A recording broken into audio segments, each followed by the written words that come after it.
I'm here interviewing Allison Allen about her management style. Allison, why don't you introduce yourself? Hi, I'm Allison Allen, and I work at Tulsa Technology Center, and I'm the instructional coordinator for career and technical student organizations. Allison, how would you describe your management style? I think that my management style is really kind of a mix of um, setting clear expectations, a lot of communication, making sure everybody's on the same page. So, kind of more an inclusive management style where there is a clear path of who's responsible for what. But so not, you don't dictate what they're doing, but you definitely make sure that everybody knows how to be successful, and kind of keeping in that constant contact with them. Do you feel like that's the style you've always had, or is that something you've had to tailor along the way? I think that's certainly my personality.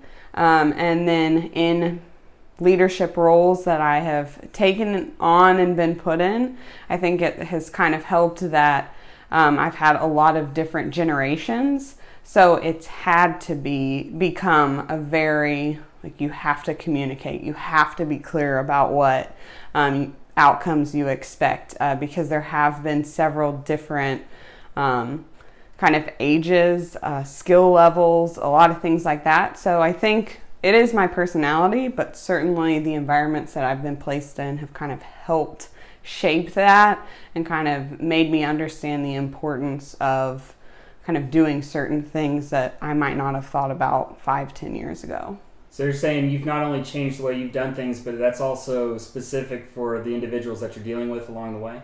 For sure. I think there's always, I've stayed very true to myself, but there is an element of tailoring kind of specific tasks and things to help different types of people, because I think it's important that the people that you're managing, be able to feel successful and take ownership of things. And that has looked different for all the positions that I've been in and kind of the types of people that I've worked with as well. Do you think your organization, Tulsa Tech, has put into place certain things that can help that the being able to learn sort of leadership and be able to implement that along your day-to-day process? I think that is something they are working towards. So it's a career tech education institution, and so I think historically education institutions haven't been great about building career paths for people. And so it has been hard for people to figure out, because it is very different education levels as well that are required for different positions. So it has been harder for, let's say, an administrative assistant to figure out, okay, how can I progress in this company? Or even an instructor, what does that pathway look like? So I think that I've taken some of that on myself to figure out, okay, how can I help these people that I manage feel empowered to kind of find a path and gain responsibilities, even if it isn't necessarily a title change. Right. So would you say that the company has started, you said that they've kind of made changes to try and work towards gaining that building those skills and implementing some training opportunities, things like that? Yeah, so in the past, I have been there for 5 years. So in the past 5 years, they have built the training department that before was one person and now is 6 people. They're implementing different training options for different level of employee. And I think that HR is making more of a kind of conscious effort to build people up, because they're realizing that, especially with kind of different generations of people, that people aren't necessarily going to stay in the same position for 10 years and just be content. That isn't going to be enough anymore. Even if you have, a great institution, you still have to have more. And so I think that they have realized that, and I wouldn't say it's a quick thing, but I think that they are building on kind of the importance of building your human capital, versus just, appreciating people. Right. So switching gears just a little bit, I kind of want to get your thoughts on how you feel the role of communication has a role in management.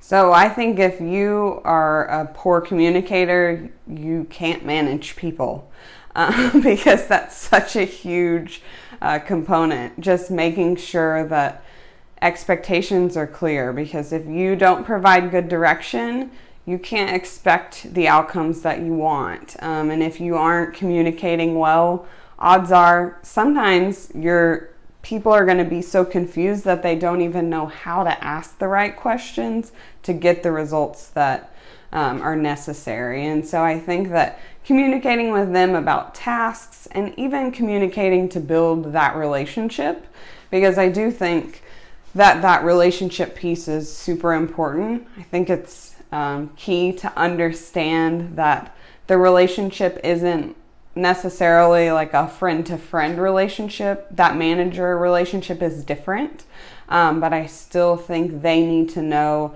that you care about them and that you value them as a person, and then they'll be willing to listen to you about all of the task-related things.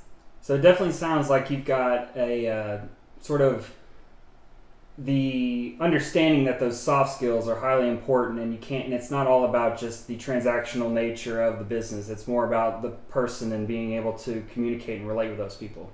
Oh, for sure. I mean, soft skills, they say really like the top 10 most important skills in the workplace, the actual like job skill that you need is kind of pretty far down that list. Those soft skill pieces are very important. I take every morning, I go in early and take some time to check my emails, get back with people with urgent needs, and then I make it a priority to take, sounds silly, at least 15 minutes to walk around, to say hello to people, to make sure, I've greeted the security guards and all our administrative assistants.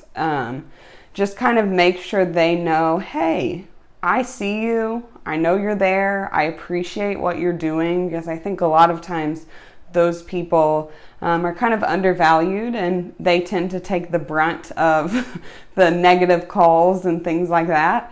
So I think it's key to just make sure that they know, hey, I see you. I appreciate you.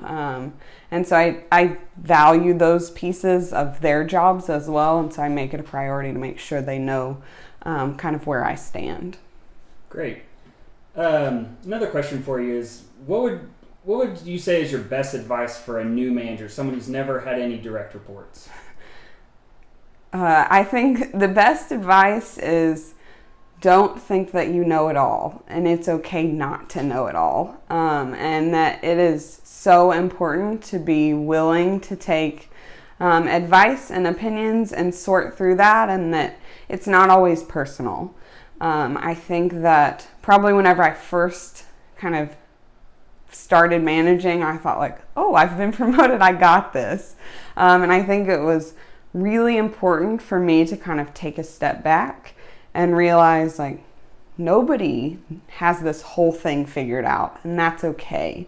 But you have to be willing to establish yourself, ask a lot of questions, figure it out, kind of be willing to stumble while still saying, hey, I do know what I'm doing, but not I know everything. I think that is probably the best advice I could give somebody. So along with that, what would you say is something you wish you would have known coming right out of college? Oh, I think probably that it's going to take time, and that you sometimes have to be content in kind of jobs and doing tasks that you feel like are silly and unnecessary. I think that right out of college, I got this great job with a great title, was working in Dallas, and felt like, why am I having to do all these, kind of what I felt were like small, insignificant tasks. And now I look at them, I'm like, oh, they were shaping me for kind of different jobs and to know more. And I think that kind of just not take for granted those kind of little opportunities. I think that probably that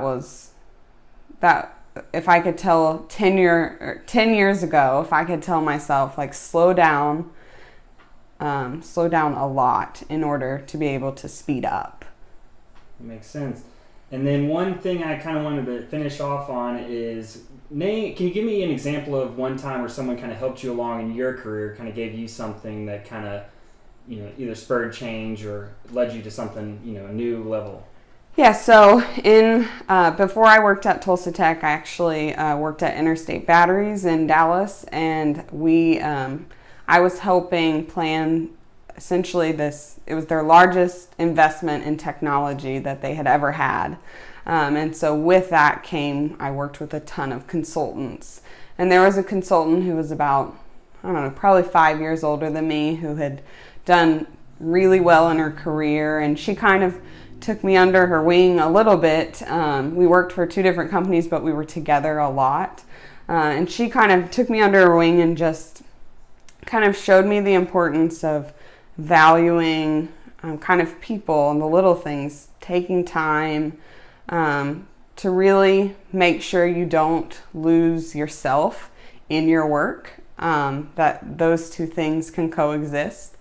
And then also just like never lose your work ethic and your personality, and kind of that drive. I'm a pretty driven person, and she kind of just took me under her wing and kind of said, hey, it's okay to be yourself. You don't ever want to lose that, but you have to keep pushing forward, but you have to kind of continue to value your workplace, slowing down, being content where you are for a little while. It's not always about the next promotion or thing that's going to happen. Allison, thank you for your time. Thank you.